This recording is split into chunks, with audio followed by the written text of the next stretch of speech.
Okay, and we're back.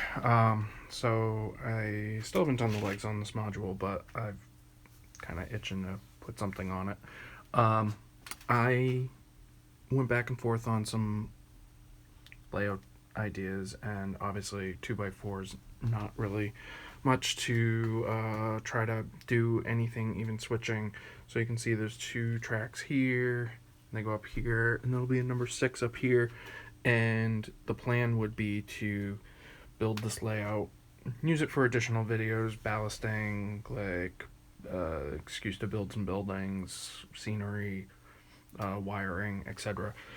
And then create another module which is 2x6, which this would then curve off onto, and there'd be like more of a main line there.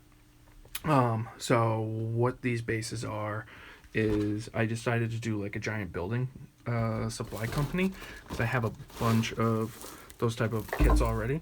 So this is the discontinued Cornerstone Mill Brothers lumber wholesaler. There's enough like little outbuildings here to build a couple of sheds. There's like a, let me see, there's a office and a couple of sheds and like a loading dock. Let me see. Can't get it to focus. The lighting's really horrible right now. Anyways, it is going to take up like half of this. I don't know what this piece is. It's not in the instructions anywhere. I'm assuming it kind of looks a little bit like a gate island or something, but I'll have to like build the buildings and see what comes up. Anyways, I've got the loading dock here. I've got a couple of open air sheds and a couple of this is an open air canopy for lumber, and then I think some sort of 3-stall garage or something. And then this is supposed to be an office.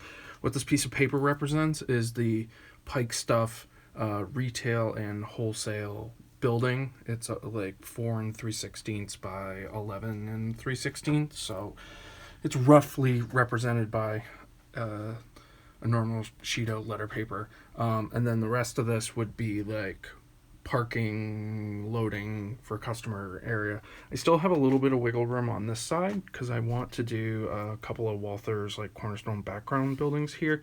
So there's still some room that I could move this, but I want enough space between these that I can run some chain link fence and have like a gate. And I'll wrap the whole facility in chain link and put up a bunch of like large spotlight security lighting. And then on this end there's a more like a road with a traffic light, and there's room for, I don't know, I'll put some streets in, or a street because there's obviously not that much room, and I don't know, maybe Merchant Row or a couple of storefronts, and possibly even a grade crossing to the background. It'll give me a good excuse to do the wiring for that stuff. And yeah, I'd like to have some sort of ditch with a little runoff, and I think it'll be good if I stack some foam on here and use that as the base. Then I can try to cut into that and do what I want to do for scenery, but for the most part it's going to be a pretty flat scene. So yeah, that's what I'm thinking. Pretty straightforward, pretty simple. Let me know what you guys think of the idea. Be sure to click subscribe and the little notification bell so you can get future updates. Hopefully once I get this idea knocked out, I'll be able to make more videos more quickly, more often.